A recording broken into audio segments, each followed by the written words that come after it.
some organization like a home army, you know, especially anti-aircraft service, you know.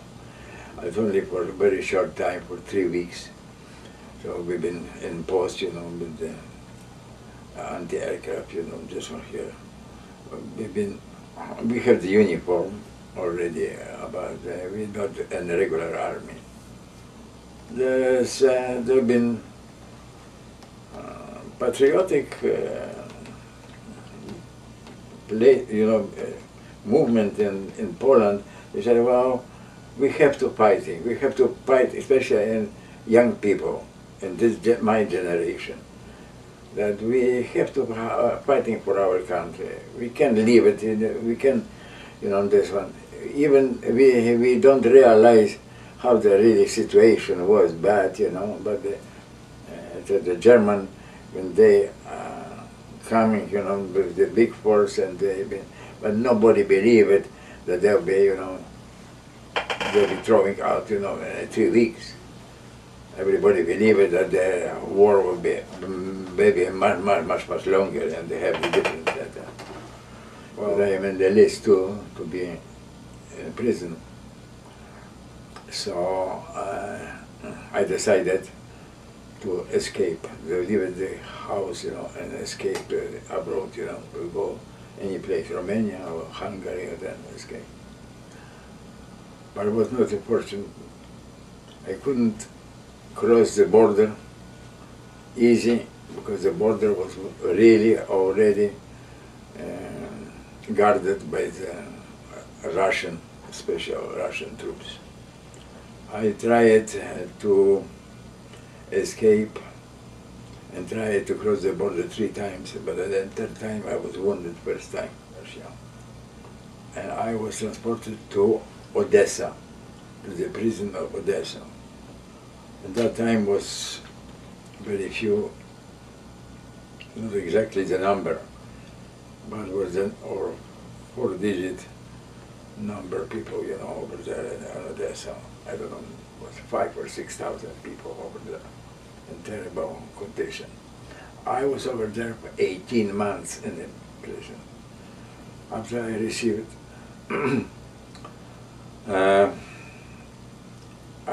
a sentence of 8 years of labor camps.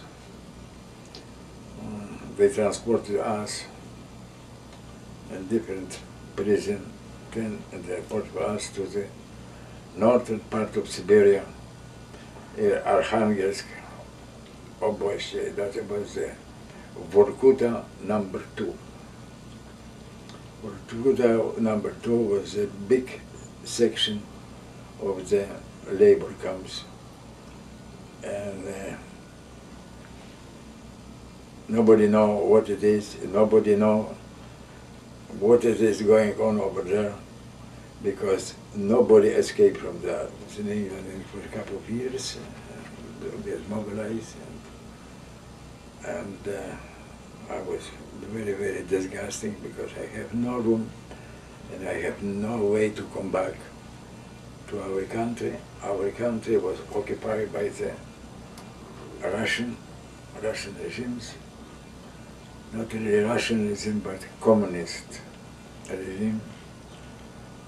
They persecuted the people, especially they persecuted any people who have some, like officers, or you know, this one here, they, right away they sent it to the camp again, and so we have that information at that time.